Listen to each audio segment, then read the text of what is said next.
What's going on, guys? Thanks for tuning in to another episode of Niners News here on 49ers Hive.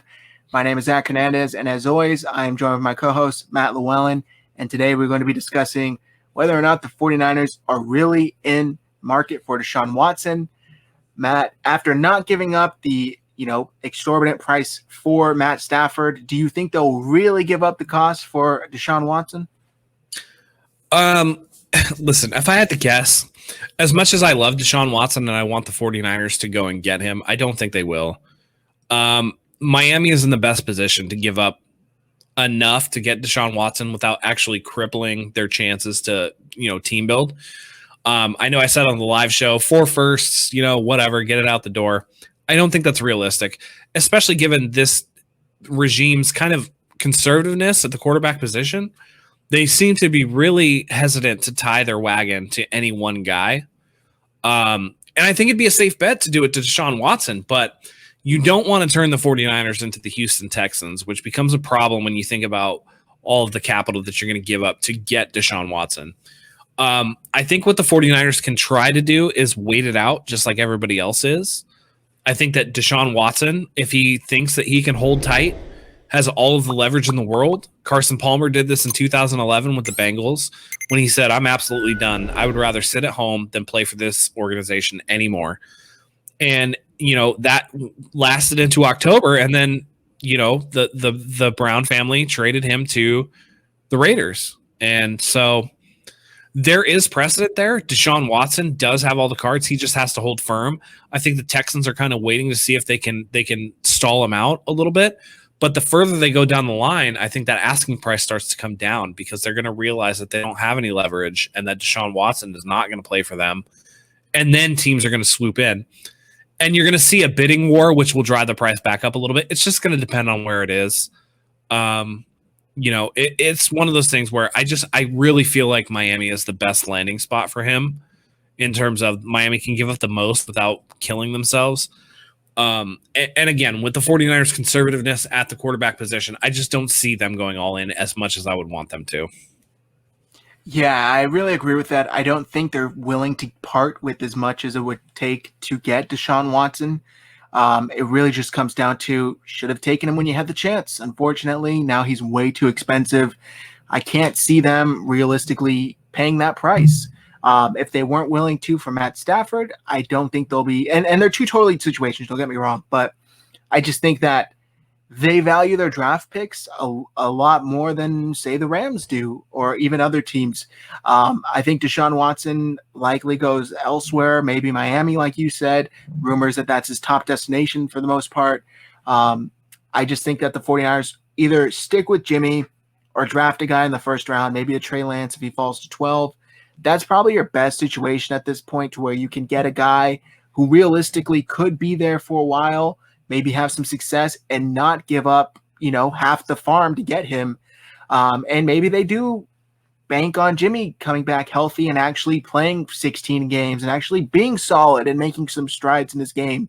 Maybe that actually happens. Who knows? But as much as I would like to see Deshaun Watson in the Bay Area next season, realistically, I don't see it happening. I know he probably wouldn't mind. He'd probably be all for playing under Kyle Shanahan. But I know when we talked about this when it first happened, that like when it first came out that Deshaun Watson was done, I think I put it at 1% that the Texans actually traded him.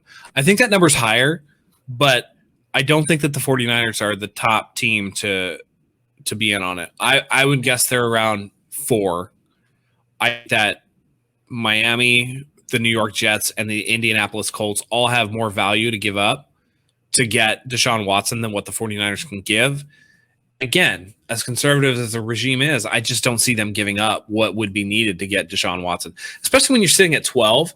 There's no guarantee that, you're not going to get one of these. I know we all hype up these quarterbacks and that they're all these quarterbacks can go top 5. I just don't believe that. Yeah. I don't believe that. I think that it's likely that 2 of them go top 5, but I think that there could be a slide for others. This could be a really odd year with, no real combine to go off of. You're just going to have pro days and you're going to be able to do Zoom interviews, but it's not going to be the same. And so the questions are going to come in, is Zach Wilson's shoulder going to hold up?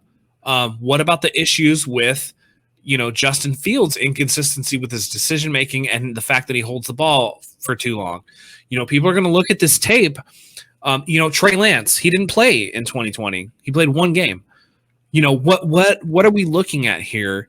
Outside of Trevor Lawrence in terms of the quarterbacks, every single other one has at least one major question that is going to be answered differently by each regime, by each staff, by each scouting department on each team, and that could drastically affect how they, how they fall.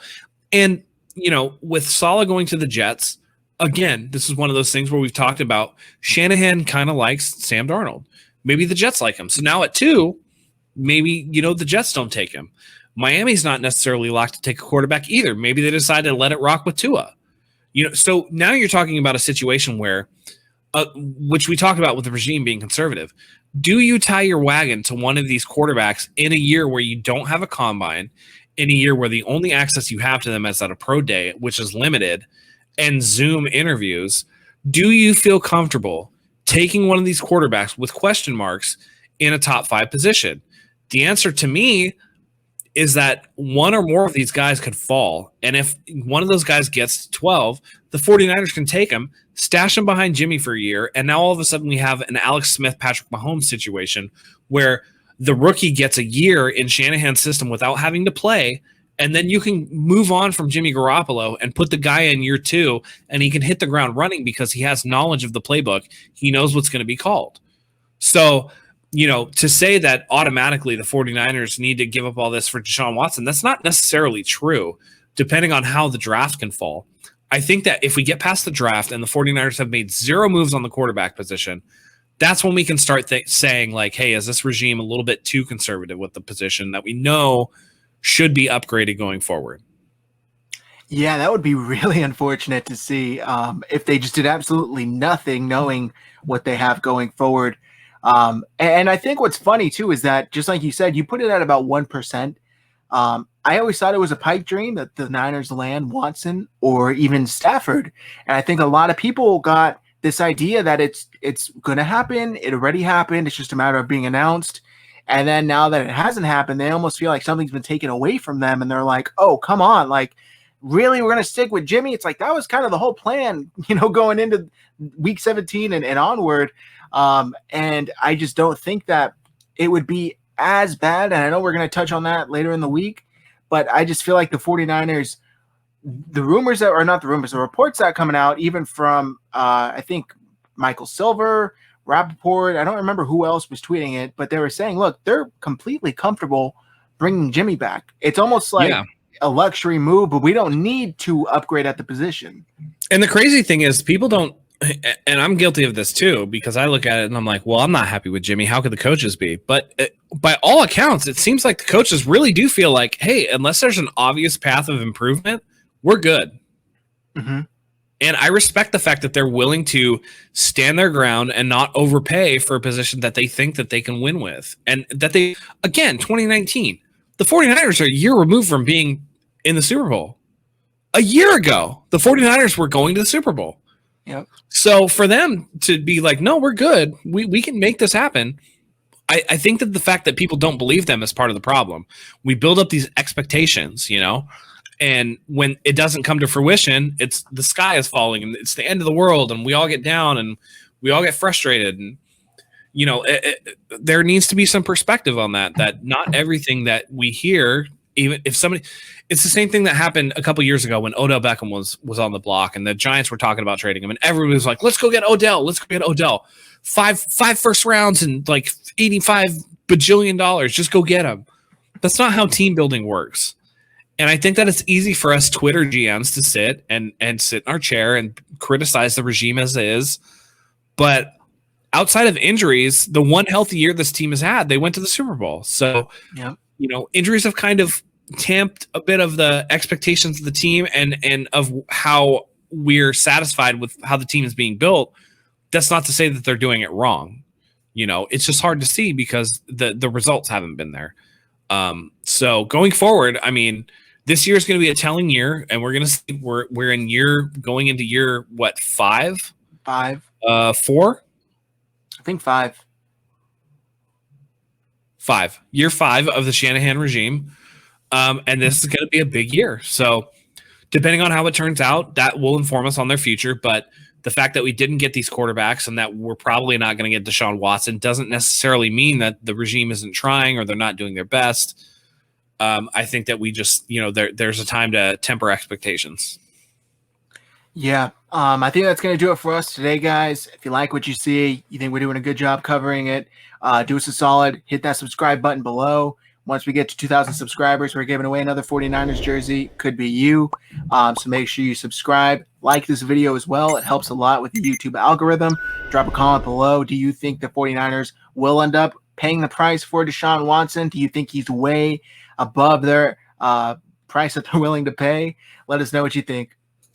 Yeah, and if you haven't already, go ahead and click the bell for notifications so you never miss another video. We're bringing you content all the time, each and every week. We're putting out as much as we possibly can. We're going to ramp that up. Draft live show, mock drafts, you name it, we're going to have it. So we appreciate you joining us as always. Again, click the bell. You don't want to miss anything. Until next time, guys, go Niners.